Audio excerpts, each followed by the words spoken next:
sat at the end of the pipe racks, and it was supposed to operate from four. Well, there was a glitch. Sometimes the thing would just like take off on its own and go and hang over the floor.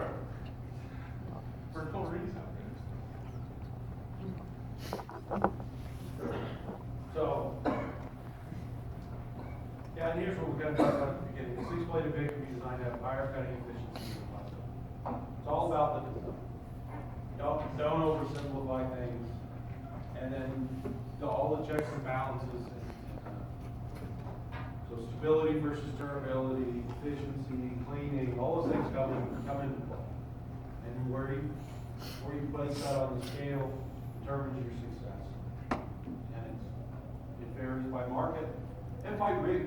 You know, as things are changing, as motors are getting stronger, it's changing the way designs come out. You know, you can be more aggressive in what you do with the bit. And standpipe pressure recoveries are only 7,000 plus pounds standpipe. So you can get the gallons of the bit even way out in those laterals. So it's changing the way bit designs work. It looks different today than it did a couple years ago. So all these things are under constant change. Well, we were talking about that this morning too. There are actually motors out there today that are exceeding API tolerances. We are actually having to change how we do drill bits, change the shanks on 6-inch bits especially to make up for the amount of torque that these motors can generate. We went through the series, every big company out there is going through it. These 5-inch motors have been running the 6-inch bolts. We were pushing shanks off right and left and figure out why. The motors are basically exceeding the API tolerances. We've actually, our bits now have a new E3 API on them, and a lot of the other bit vendors are going to that too, so that they can withstand. I mean, you know, they're within the API specs now, but it's no good anymore. We're going to have to do something about that as an industry.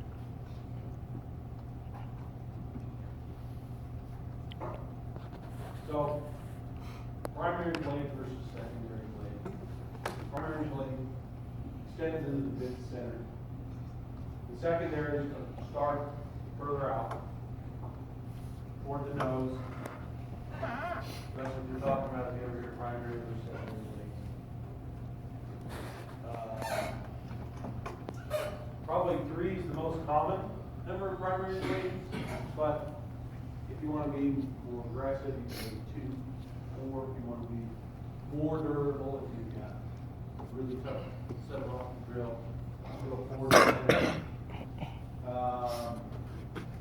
And that high density allows you to control over engagement. You put more diamond on the bottom of that hole, spread the workload out across more cutters. So that each cutter is doing a little bit less work, and it'll increase your ability. When you did mill grading, did you teach them about number 1 blade, how to find it? Okay, so blade 1 on PDC is always the blade with the very innermost PDC cut. That's blade 1. And then you count from there.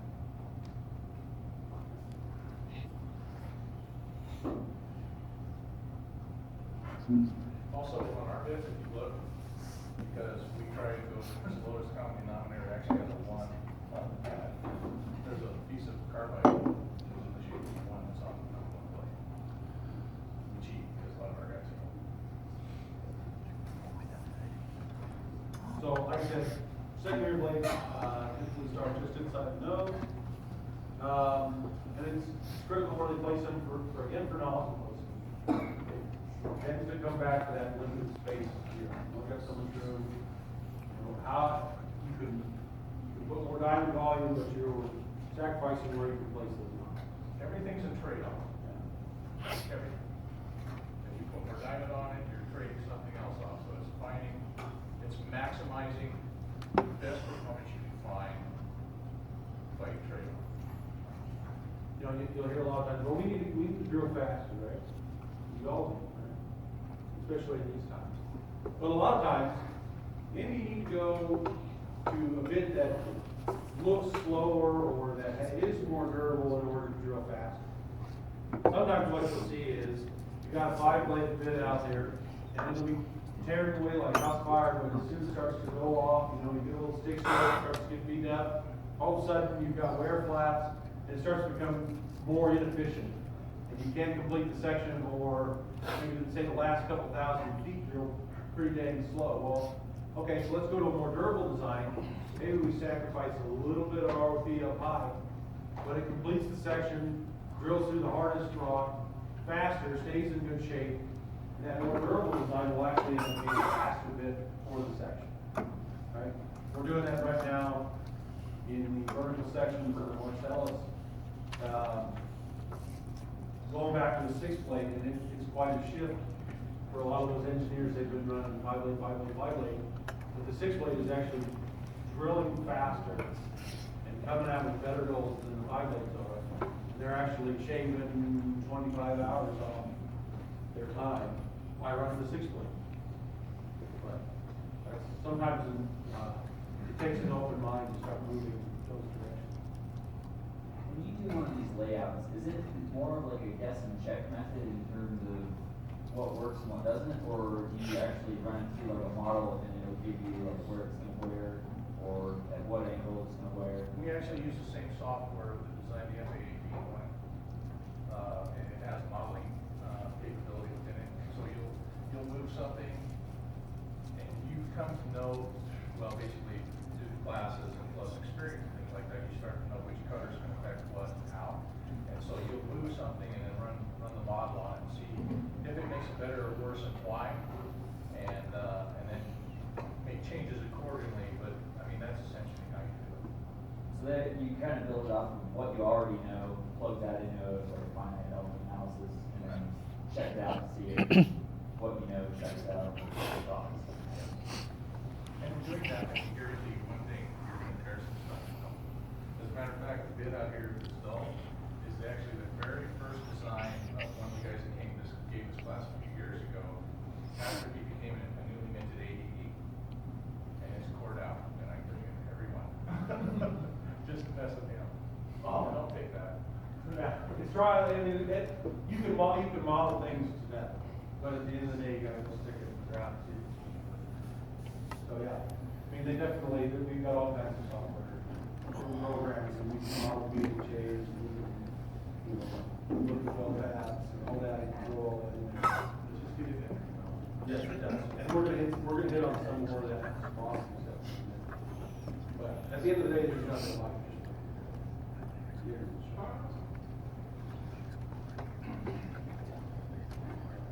People always ask, well, do you want it more turbo or do you want it faster? The answer is yes.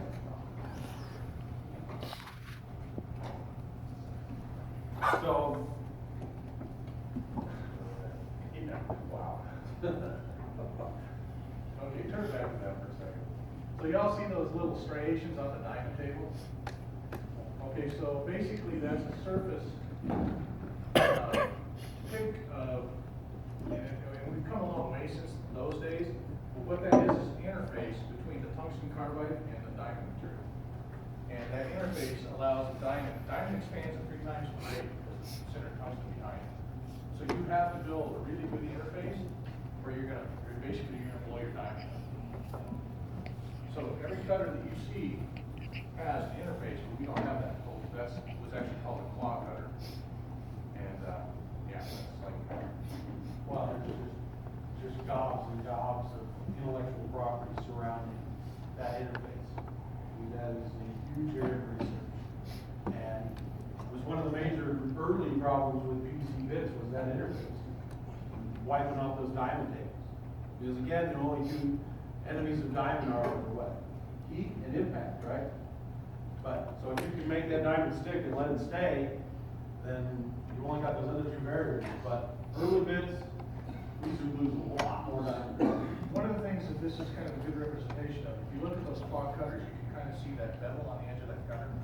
Everybody kind of see that? There's kind of a, okay, so.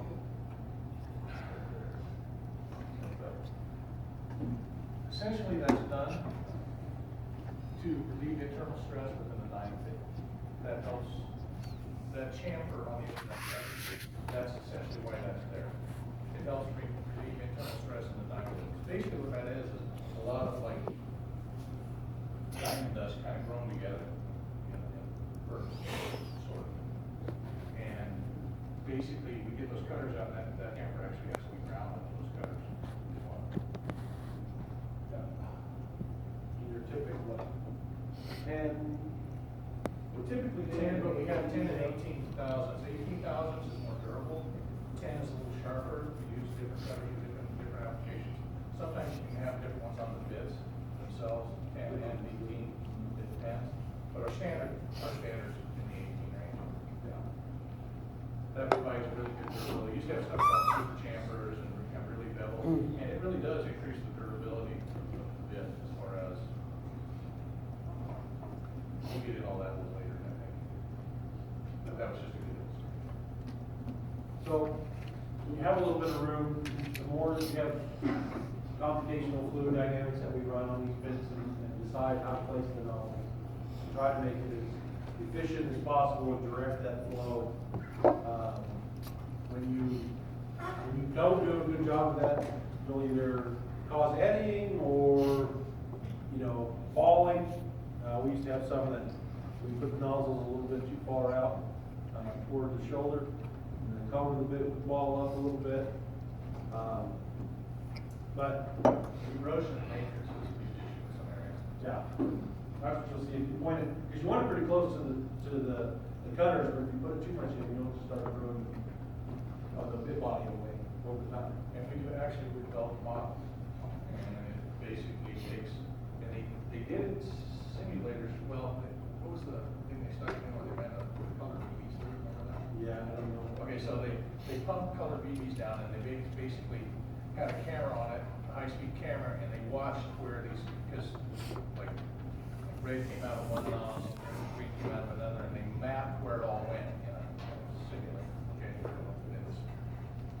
And then they plugged all that info into a computer model, and now they use that, it's called CFD, and you can tell where fluid's gonna go on a bit by how angles change in the nozzles and what goes on, and that's one of the models we use today to run each one of these bits through that. To make sure that we don't erode, because we're finding what's happening a lot of times, fluid's coming out, and it's weird, nozzles are like, say you take a garden hose out on your driveway, and you just have the hose running, but you put your finger over it, there's just more pressure, you can pull more stuff out of the way.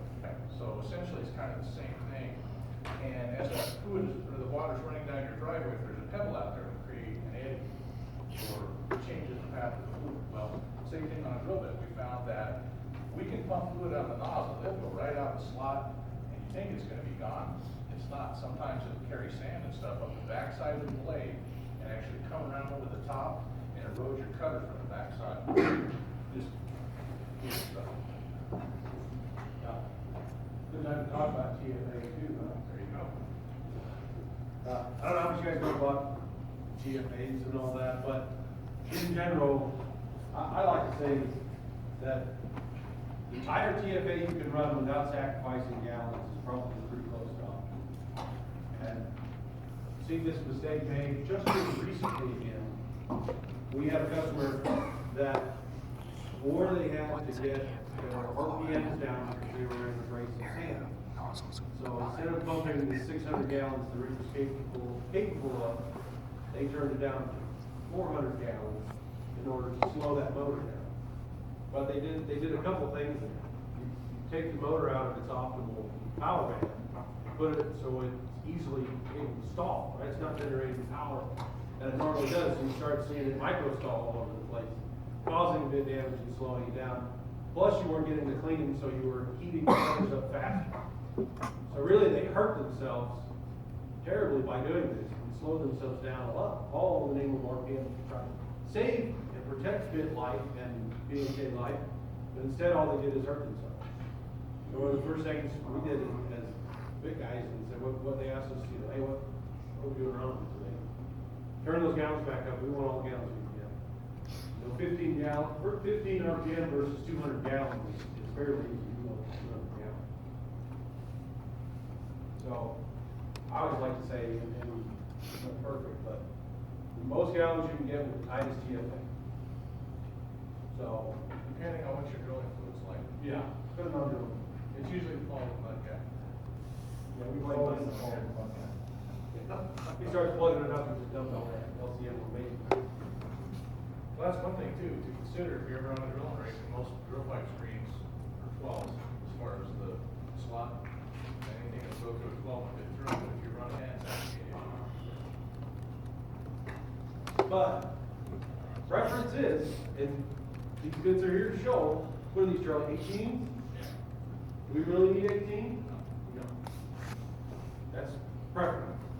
Basically, Not people time. think that the numbers in the bid have a lot to do with how much pressure they see in furnace. That's, bids, it's a system loss, guys, it's not a drill bit. I think that, and you can, those 18s could go down to 14s, and you would affect the overall pressure in your system by 50 pounds.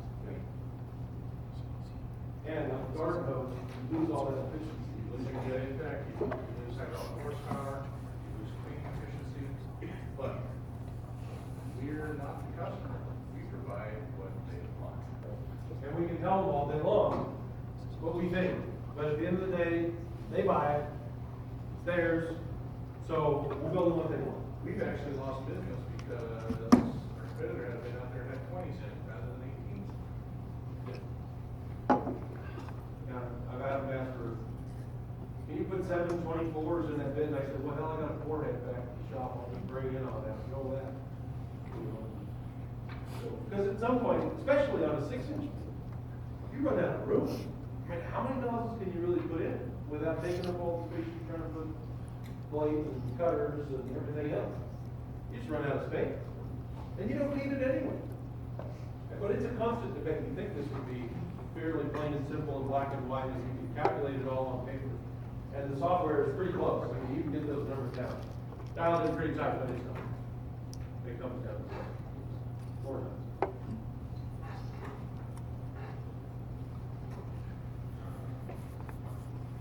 So more things to take into account. Typically, especially on matrix, there's a ratio, and Charlie probably knows the ratio, for height versus width of the blade, right? Height versus thickness to try to avoid breaking blades, that tensile strength. General rule of thumb is if you break a blade, you're too high. We're not What is whining, it like? we're not whining. It's like, what is it, one, It's something, I don't know. 1.45 level. That's what it says. And then, so here's the other thing, it comes into play. One of the big preferences in the market is for dual row, right? Dual row is better, right? It's tougher to get that backup protection, it's a better thing.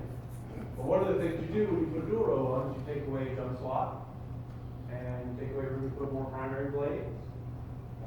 It can help you, but it's probably an overused feature. If you ever break a blade on a matrix bit, don't run a mag. Matrix does not mag. Don't run a mill If either. you're in that position. Don't run a mill either. Go around it. Cement back, go around it. I watched them mill it up one time, and you can literally see where that blade was sitting on the bottom of it. It was ground away for 20 hours, and it didn't do much to that blade. You might get a finger basket to grab it, but that's what you Maybe not. But if you lose a blade, good luck. Go around it. especially in a lateral. Save the company money. It doesn't have very long. Not very long. Just not our competitor. The dual row is probably pretty overused, I would think. And they even use it in small bits like this. And a lot of times, that backup row is underset from the primary row, right? So, It's always underset. always underset. Well, yeah, then I can underset that, right? But, so your primary row is gonna do most all the work, and then the backup row is gonna be 60,000. 60,000 underset. You got one gunner here, right? And you got the backup cutter behind it, right? And I'm not an artist, don't claim to be, so, but this, I mean, underset, it's gonna sit 60 thousandths below, right? So it's not gonna engage until this primary row is worn off. But then once it engages, you're trying to engage this wear flat plus this cover. It's not just taking over for it. It's still on profile. Unless you happen to break it all at one time, then maybe it'll help. But as it sits behind this primary blade, how much flow is getting back there between those cuttings now from behind that primary? Because here you've got all the fluid, right? Blowing things out of the way. And yeah, it'll leak back, but it's nowhere near as.